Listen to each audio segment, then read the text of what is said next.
भारतीय जनमानस में हिंदू धर्म एवं संस्कार एक ऐसा जीवन पद्धति को निर्मित करता है जो विवाह हो करके पति पत्नी जीवन पर्यंत एक दूसरे के साथ बने रहते हैं।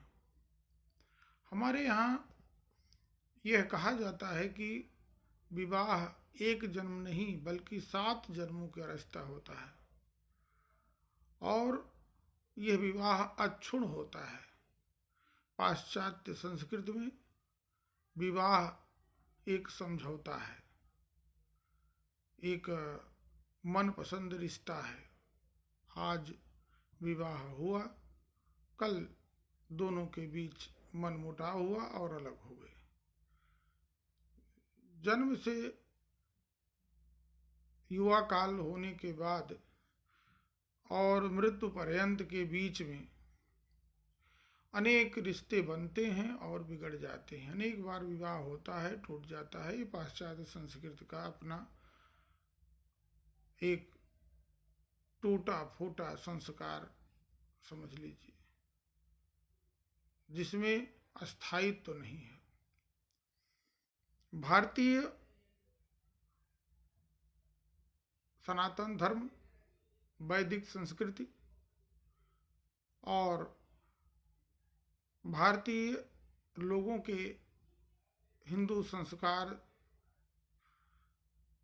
एक ऐसे जीवन को निर्मित करता है जिसमें अनेक उतार चढ़ाव, ऊंच नीच के बावजूद भी वह जीवन पर्यंत अपने पति के साथ स्त्रियां जीवन व्यतीत करती हैं और दोनों के सुख दुख में साथ देती हैं।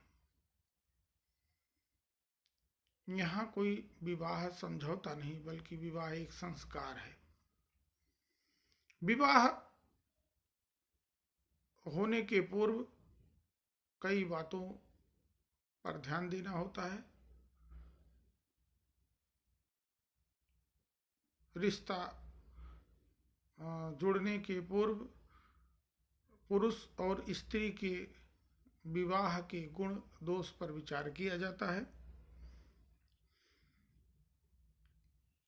कुल मिलाकर के किन किन बातों पर ध्यान देना चाहिए, हमारा ज्योतिष शास्त्र यह बताता है। वर्णो वश्यम तथा तारा योनिश्च ग्रह मैत्रिकम गण मैत्रम भकूटम च नाड़ी चेते गुणाधिका।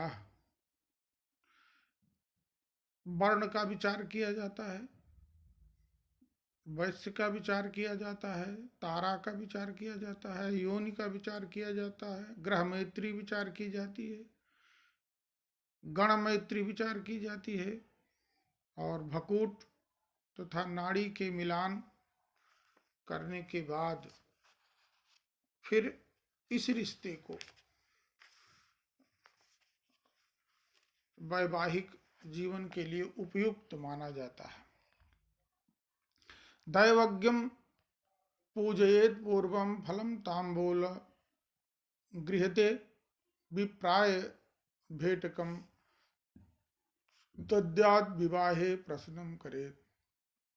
विवाह के विचार के लिए जो व्यवस्था दी गई है उसमें कन्या का जो पिता है या उसका बड़ा भाई जब विवाह करना है तो पहले पंडित जी के पास जाए, नारियल, सुपारी और पान फूल, चावल और कुछ दक्षिणा लेकर के पंडित को भेंट करे और फिर विवाह के शुभ मुहूर्त का प्रश्न करे कि क्या यह विवाह शुभदायक होगा अथवा नहीं।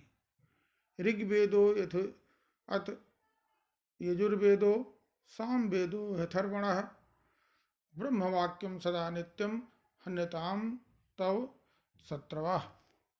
यह ऐसा इसलिए किया जाता है कि शास्त्रों में कहा गया है कि चारों वेदों का यह सिद्धांत है कि ब्राह्मण के आशीर्वाद से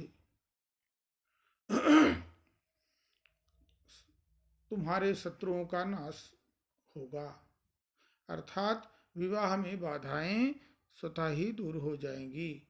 विवाहे सर्वमांगल्ये यात्रायाम ग्रह गोचरे जन्म राशि प्रधानत्वम नाम राशि न चिंतित। देखिए, विवाह में वर और कन्या दोनों की विवाह के लिए विचार किया जाता है, और जिसमें किन किन बातों पर नाम राशि और किन किन बातों पर जन्म राशि का महत्व होता है, इस श्लोक में मैंने बताया। विवाहे सर्वमांगल्य, विवाह में और मंगल कार्य में, शुभ कार्यों में, यात्रायाम ग्रह गोचरे, यात्रा में और ग्रह गोचर देखने में या घर बनाने में, जन्म राशि प्रधानत्वम नाम राशि न चिंतित, इसमें जन्म राशि का महत्व होता है। जन्म राशि वह होती है जो जन्म लेने पर उसके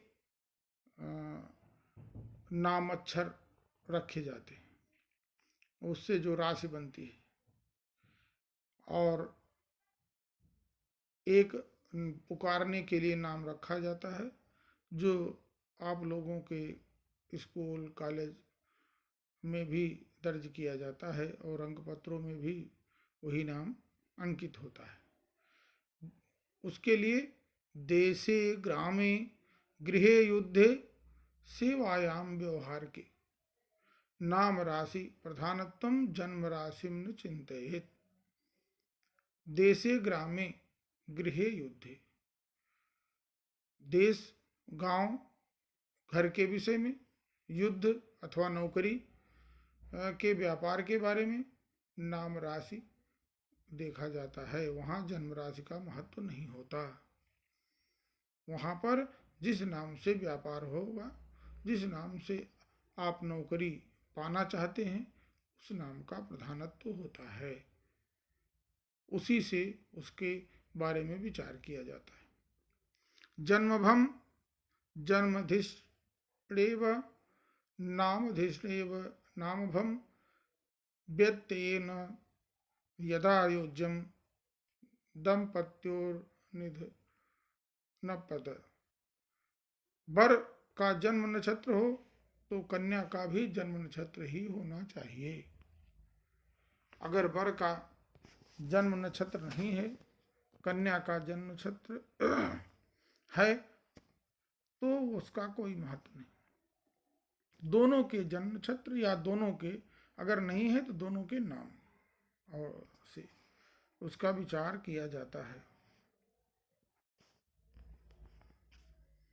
जन्म राशि जन्म भे न च जन्म दिनेपि च, जन्म का मास, जन्म का दिन और जन्म का नक्षत्र। ज्येष्ठे ज्येष्ठे गर्भस्य विवाहम कारयेत क्वचित।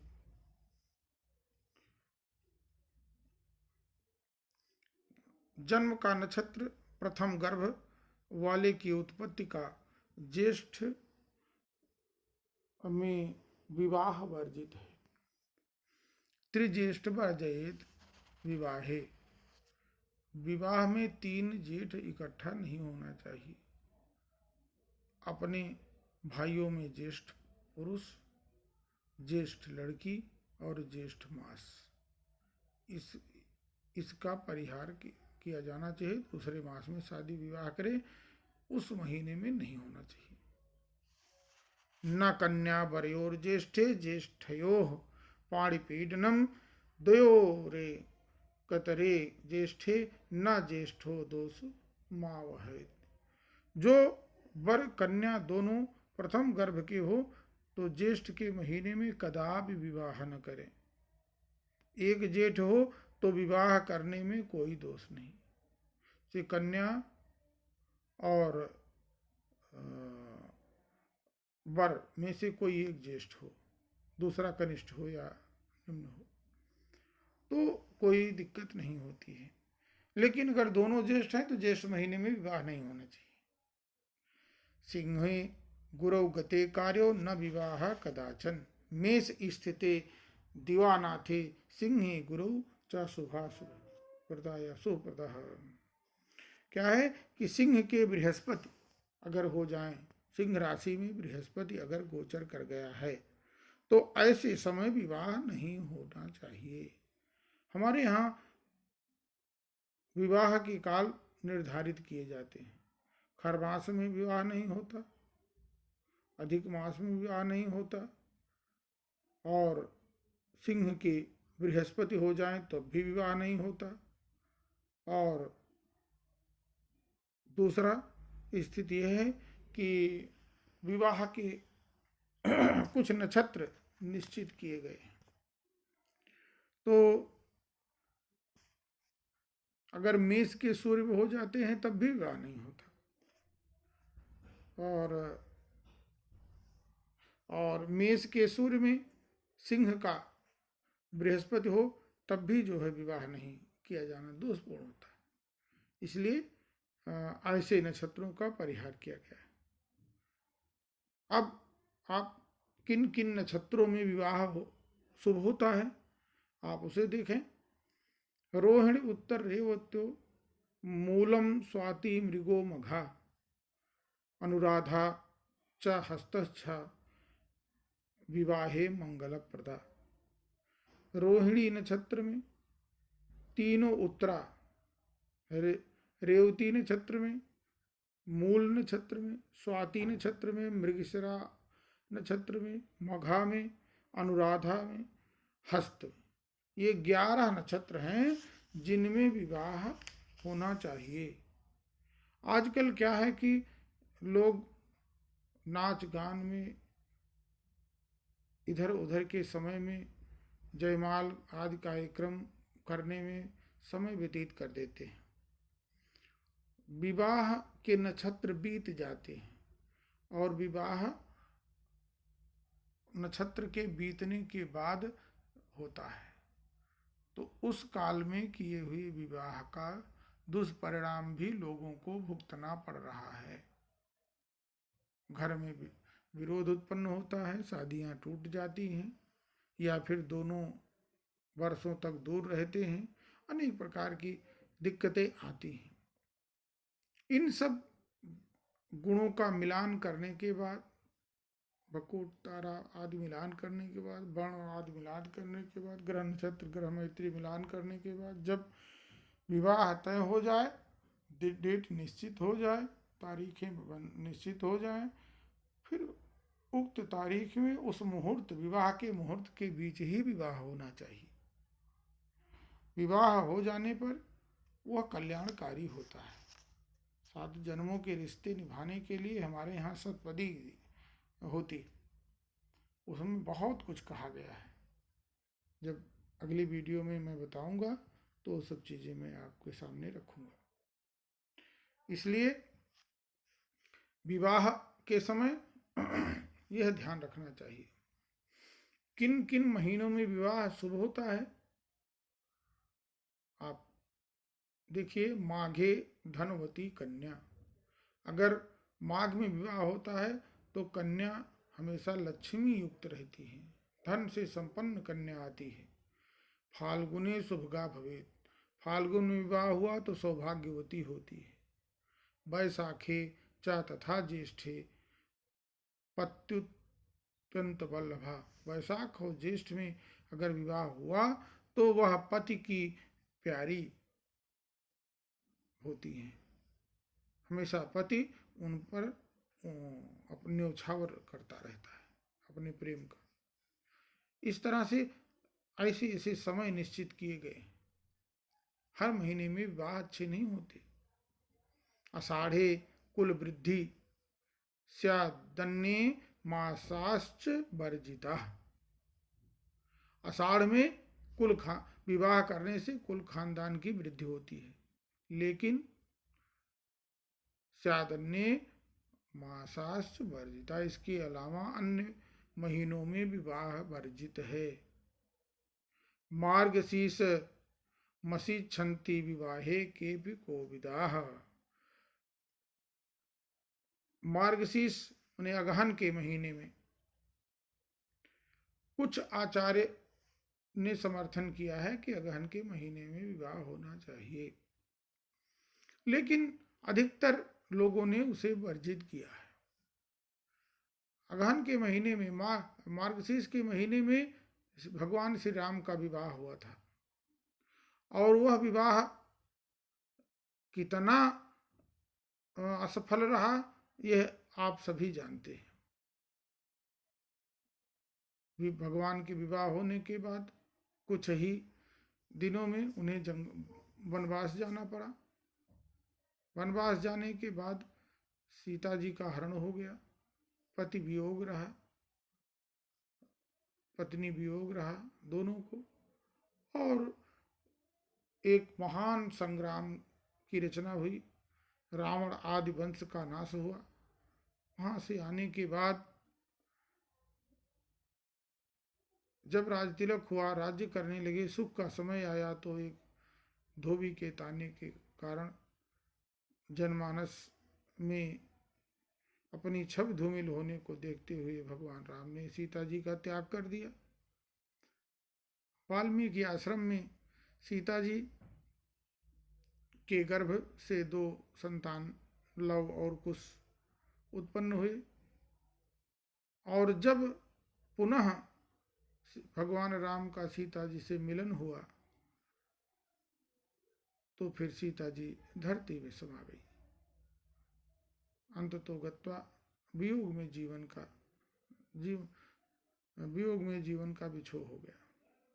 तो इसलिए इस महीने को ध्यान में आप लोग रखें, और जो उचित समझें, जितने मैंने बताया है उसमें विवाहों के समय अपने निश्चित करें, कराएं, और यही उत्तम होगा। और अब हम अगले वीडियो में ये बताएंगे कि विवाह में कौन कौन सी तिथियां, कौन कौन से नक्षत्र वर्जित हैं, उसमें कौन कौन से योग वर्जित हैं, उसमें विवाह नहीं होना चाहिए। मासांत दोष किसे कहते हैं, विवाह में किस प्रकार का बल देखना चाहिए जिससे सतत संतति बनी रहे, धन संपत्ति परिवार सुखमय जीवन व्यतीत करे। हमारे यहाँ एक बार विवाह हो गया तो फिर वह आजीवन उसके साथ निर्वहन किया जाता है। भगवान राम ने सबको उदाहरण दिया कि उनके पिता दशरथ जी ने 3 शादियां की थी, विवाह किया था, 3 रानियां थी, तीनों से संतान उत्पन्न हुए, लेकिन भगवान राम ने अपने को कहा कि मैं एक नारी ब्रह्मचारी हूँ। अगर आप एक स्त्री के साथ विवाह करके जीवन पर्यंत निर्वहन करते हैं तो फिर आप ब्रह्मचर्य जीवन व्यतीत करने वाले उत्तम पुरुष की संज्ञा आपको दी जा सकती है। एक स्त्री के साथ रहने वाला भी ब्रह्मचारी ही कहलाता है, और पत्नी अपने पति को ईश्वर मान करके उसके साथ जीवन पर्यंत निर्वहन करती है, इसीलिए वह पतिव्रता स्त्री कहलाती है। स्त्री के लिए एक ही धर्म है, पतिव्रत धर्म, और यही सबसे उत्तम धर्म है। किसी